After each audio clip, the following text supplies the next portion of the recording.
Deep in the mountains of the east, there was no life force except a Namek. He had a white cafe, dark black eyes, and green skin. The Namek's clothes were blue, and he wore a red belt. The air around him was heavy.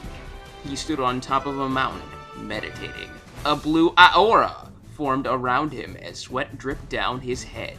Then all of a sudden, he put his hand in front of him. Lightning ball grew inside of it. He opened his eyes to see a mountain placed right in front of him.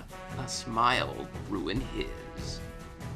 He shouted out, "Beamber!" A beam shot out from his hand. Pointing forward, it hit the mountain in center, creating a huge ki blast. Smoke rose up all around him. He stood facing the mountain, which once was there, and now it was nothing. The Namek got ready to shot another beam. Just as he was about to let it go, he spotted a fireball coming towards Earth. There was something inside the fireball. It looked like a spaceship. The fireball went on for another minute, and then it closed in to hit the planet. The fireball was gone. Now there was no doubt there was a spaceship landing on Earth. The Namek hurried to the landing of the spaceship.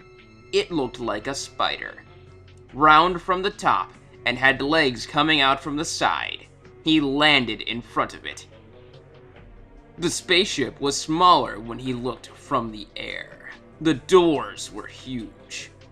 Suddenly, the doors opened and stairs came from the bottom of the door.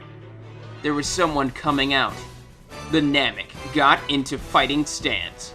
The shade around the spaceship enabled him to see the face of his opponent. From what the Namek could make out, the person had long black hair. The thing that interested him the most was that the person wore Cyane armor and Cyane boots, and perhaps the most interesting part was that he had a tail. The person began walking down. The sun shone on his face.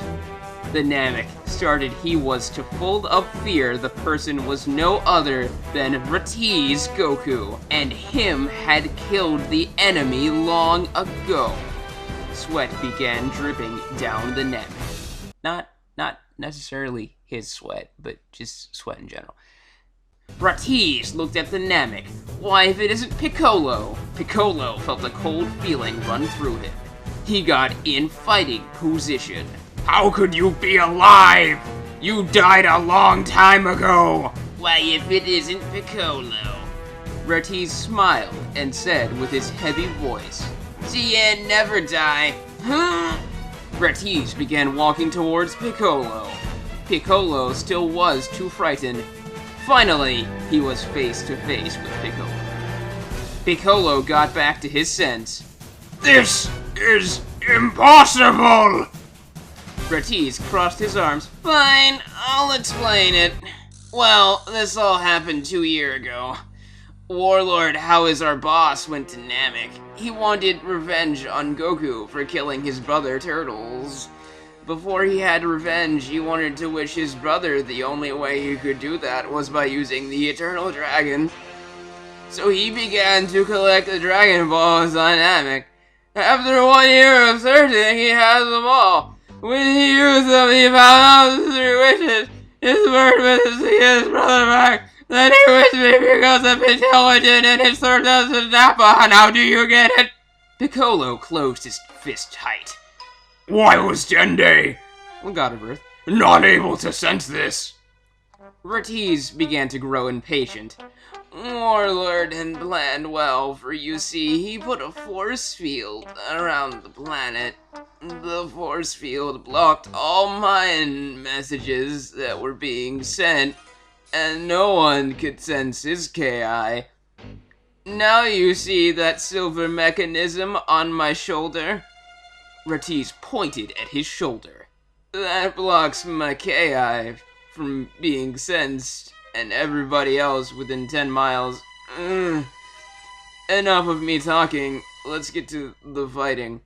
Piccolo only had one question left. "What about the Namek's main spices on planet Namek?" Are they okay? Retiz now was too impatient, but he answered the question. We had a fun time killing them all. Piccolo closed his fist even harder.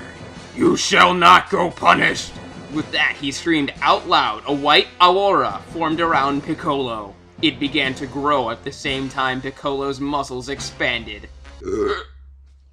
His aura grew larger. It was the size of a house. The ground began to form little cracks. Then everything was still. The only sound that he could hear was the sound of Piccolo's aura, which was now golden.